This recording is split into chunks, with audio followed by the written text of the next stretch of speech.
ईशा घर पर नानी को परेशान करना पसंद करता है और सोते समय भी उससे चिपक जाता है। नानी को इसकी परवाह नहीं होती। वह सोचती है कि वह सिर्फ एक भोला छोटा बच्चा है।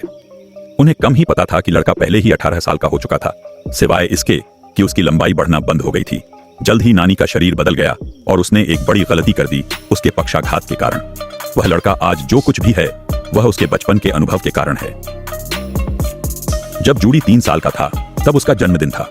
उसकी मां ने उसे उपहार के रूप में एक लोहे की हड्डी दी, लेकिन जब वह मेज के नीचे हड्डी से खेल रहा था तो उसे अपनी मां के बीच एक असहनीय दृश्य का पता चला। चचेरा भाई।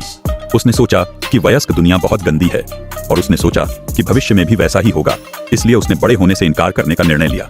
जूडी जानबूझकर सीढ़ियां चढ़ी, फिर दूरी की गणना की और 1 महीने तक कूदती रही। इस तरह उसने अपनी इच्छानुसार बढ़ना बंद कर दिया और उसकी ऊंचाई हमेशा के लिए वहीं स्थिर हो गई। अस्पताल से छुट्टी मिलने के बाद जूडी पर आयरन स्किन का जुनून सवार हो गया और वह जहां भी जाती, चाहे सड़क पर या स्कूल में, उसे अपने साथ ले जाती। उस दिन कक्षा में शिक्षक ने हड्डी को हटाने की कोशिश की और वह तुरंत चिल्लाया। इससे न केवल अन्य छात्रों को चोट लगी बल्कि शिक्षक की आंखें भी फूट गईं। उसके माता पिता को जूडी के स्वास्थ्य के बारे में चिंता होने लगी और वे उसे शहर भर के विभिन्न डॉक्टरों के पास ले गए, लेकिन कोई भी उत्तर नहीं दे सका। हाँ, जूडी ने महाशक्तियां प्राप्त कर लीं, तब से उसके माता पिता को वास्तविकता स्वीकार करनी पड़ी और जैसे जैसे वह बड़ी हुई, जूडी का मन धीरे धीरे बदल गया। उसे विपरीत लिंग के शरीर में गहरी रुचि हो गई है, लेकिन उसकी मां अभी भी उसे 3 साल के बच्चे की तरह मानती है और यहाँ तक कि जब वह प्रेमियों के साथ निजी मुलाकात करती है तो उसे अपने साथ ले जाती है। जाहिर है मां ने अपने बेटे को कम आंका जो समय बीतता गया और जूडी पहले से ही साल की थी। उसकी मां फिर से गर्भवती थी।